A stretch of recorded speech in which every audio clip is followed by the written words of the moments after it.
মাছ, মুরগি, গরু, খাসির মাংস কেনাটা অনেকটাই কষ্টসাধ্য বাজারে পরিণত হয়েছে নিম্ন আয়ের মানুষের কাছে। রাজধানীর কাঁচা বাজারগুলোতে সব ধরনের মাছের দাম চড়া, দাম কমেনি ব্রয়লার মুরগি, গরু, খাসির মাংসের দামও। নিম্ন ও দরিদ্র মানুষের পক্ষে এসব খাবার কিনতে পারাটা অনেকটা ঈদের আনন্দের মতোই। তবে স্বস্তির সংবাদ, সবজির দাম তুলনামূলক কমেছে। কাঁচামরিচে কেজি প্রতি দর কমেছে অর্ধেকে। আরও জানাচ্ছেন জান্নাতুল ফেরদৌসী। কেসারেন শেকড় থেকে শিখরে।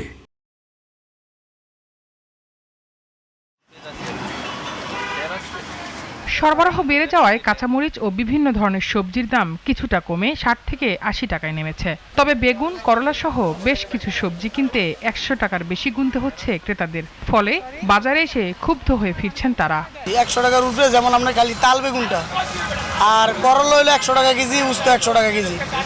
মানে আমরা গ্যাসের সপ্তাহ তুলনা বা গ্যাসে মাসের তুলনা এই মাসে অনেক কেজিতে ২০ টাকা ৩০ টাকা কম সবজি। ১৪০ টাকা কেজি বেগুন কি করে আমরা খাই? সাধারণ জনগণ খাওয়া সম্ভব না। ৮০ টাকা কেজি ঢেঁড়স অনেক বেশি, সব জিনিসের দাম ঊর্ধ্বগতি। সবজিতে কিছুটা স্বস্তি ফিরলেও মাছের বাজারে ফের লেগেছে আগুন। গুড়া মাছের কেজি কিনতে হচ্ছে আকাশ ছোঁয়া দামে। চিংড়ি, ইলিশ মাছের দামও চড়া। পাবদা মাছ ৫০০ দাম চাই, ৪৫০, ৪৮০ টাকা বেশি। ট্যাংরা মাছ ৭০০, ৮০০ টাকা বেশি। আর মাছ ১,০০০ টাকা কেজি বেশি। ৩,০০০ টাকা কেজি এই গুড়া মাছ।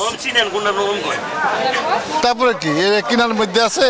স্বাভাবিক না, এখন আমরা মিডল ক্লাস, কিন্তু আমাদের মুখ তো হচ্ছে গিয়া রাজকীয় মুখ, হ্যাঁ, জমিদারি মুখ। এখন কি করব, খেতে হবে। মাছ নিলাম, একটা মাছে ওইটুক মাছে ৯০০ বেলে ৬০ টাকা হইলো। তাইলে আমাদের গরিব লোকের জন্য এটা একটা না, দুঃখজনক না। ডিমের ডজনে দাম কিছুটা কম, তবে ব্রয়লার মুরগির কেজি দর এখনো বাড়তি।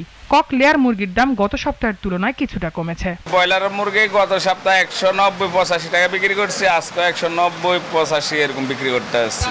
৩০০-৩২০ কক মুরগিটা আর কি কিছুটা নাগালের বাইরে, কিন্তু আরো একটু ইয়া করলে আমাদের জন্য উপকার হতো আর কি। বাজারে আকাশচুম্বী দামে চিড়েচাপটা হচ্ছেন সাধারণ মানুষ।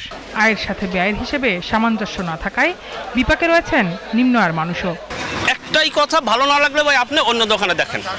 কথাই বলা যায় না, কথাই বলা যায় না। তারা আমাদের দিকে তাকায়, অন্য দিক থেকে দাম চায়। কোনো লাভ নেই, যা হওয়া তাই হবে, যা হওয়া তা হচ্ছে। এখানে বলে কোনো লাভ হবে না। আজকে ৫ টাকা কমে, কালকে আবার ১৫ টাকা বাড়ে। জান্নাতুল ফেরদৌসী, জিটিভি নিউজ, ঢাকা।